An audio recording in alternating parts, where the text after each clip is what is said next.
Ready. আমরা এসেছি কক্সবাজারের মহেশখালী দ্বীপে। এখানে আমরা জানি যে একটা বিখ্যাত মন্দির আছে আদিনাথ মন্দির নামে।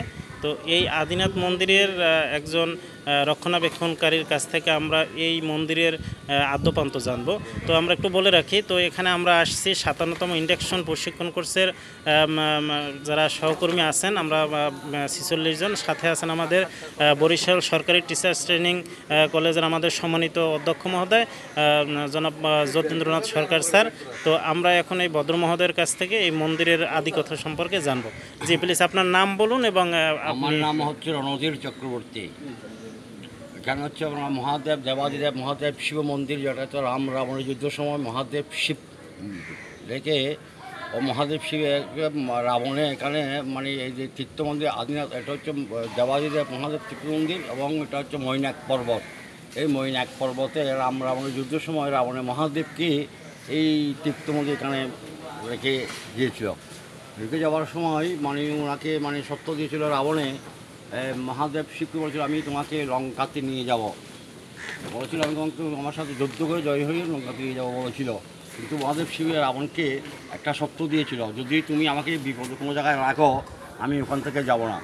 তখন এই রাম যুদ্ধ শেষ করে যখন রাবণ যখন নিয়ে যাচ্ছিল তখন পৃথিবী ছিল সম্পূর্ণ জলময়। এখন বর্তমান পৃথিবীতে 3 ভাগ জল 1 ভাগ স্থল।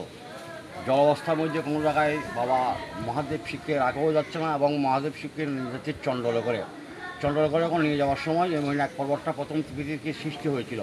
সৃষ্টি হওয়ার সময় তখন চণ্ডল থেকে মানে রাবণ মহাদেব শিবকে নিয়ে এই মৈনাক পর্বতে নেমে প্রস্রাব করার জন্য সময় চেয়েছিল 5-7 মিনিট। কিন্তু ওনাকে মানে নারায়ণ বিষ্ণু ছিল মহাদেব এই মৈনাক পর্বতে, ওনাকে দিয়ে বলেছিল যে তুমি একটা হাত রাখো আমি 5-7 মিনিট পর আমি যাওয়ার সময় আবার নিয়ে যাবো ওনাকে। তো রাবণও বলেছিল, নারায়ণ বিষ্ণু বলেছিল ঠিক আছে আমি 5-7 মিনিট রাখতে পারবো, কিন্তু 10 মিনিট যদি হয়ে যায় তাহলে আমি এখানে রেখেই চলে যাব। তখন এই রাবণ প্রস্রাব করার জন্য গেছিলো মানে 5-7 মিনিটের জন্য গিয়েছিল, যখন 24 ঘন্টা উড়িয়ে পরে থেকে উঠে আসতে পারে নাই।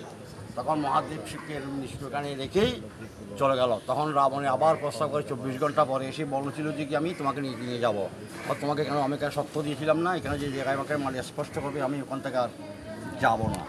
এই পর্যন্ত মহাদেব শিবকে ওখান থেকে আর নিয়ে যেতে পারে নাই।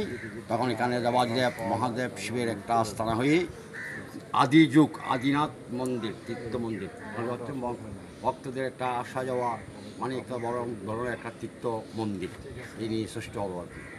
জি আপনাকে ধন্যবাদ। সাক্ষাৎকার গ্রহণ করেছে আমি মোহাম্মদ ইয়াকুব হোসেন, প্রভাষক ইতিহাস, গলাচিপা সরকারি কলেজ, গলাচিপা পটুয়াখালী। ধন্যবাদ আপনাকে।